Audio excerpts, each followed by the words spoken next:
Now it's time to fine-tune your project. You want to play the game and make sure you can get through a level, because it's very possible that your platforms might be in the wrong place or something needs to be adjusted. So I'm going to play my game and see if I can get through my first level. So here I go. I can collect my bones. I can jump up. I can get, and my portal works.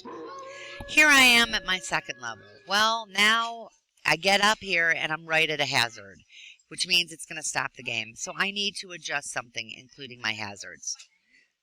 The easiest way to adjust something, so for example, my cake is in a bad spot.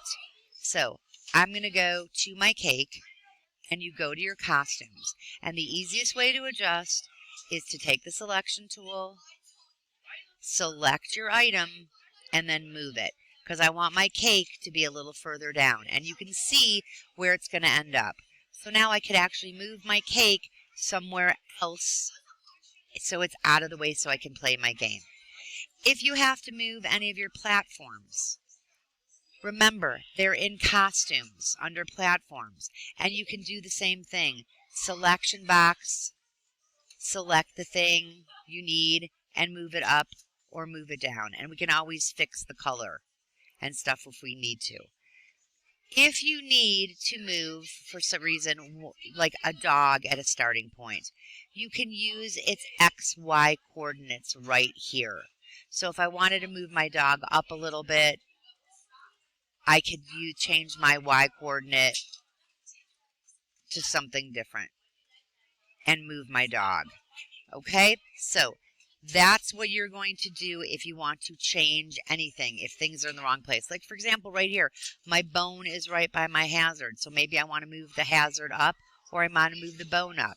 So I got to figure out which bone it actually is. I'm not sure, so I'm going to select the bone and slide it up. So another thing you can do to reposition is you can go to the level you want.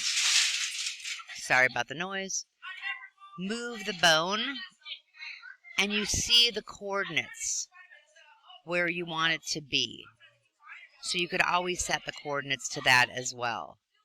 Another trick, if you find your donut is not moving far enough or moving too far, the controls of the donut, if you look here, the repeat steps are what controls what it's doing. So if you want to change how far it slides, adjust the number in the two repeat loops. One controls how far it goes to the left, and one controls how far to the right.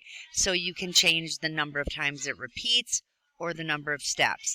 So I've got it repeating 50 times. I still don't have it going all the way across. So maybe I want to make it 7 steps.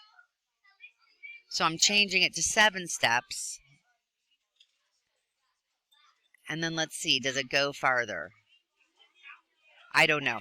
Play with the steps here. There it goes. Okay, sorry. It's going further. So these are the numbers, the amount of repeats and the amount of steps you need to play with to get the donut to go further across your fields.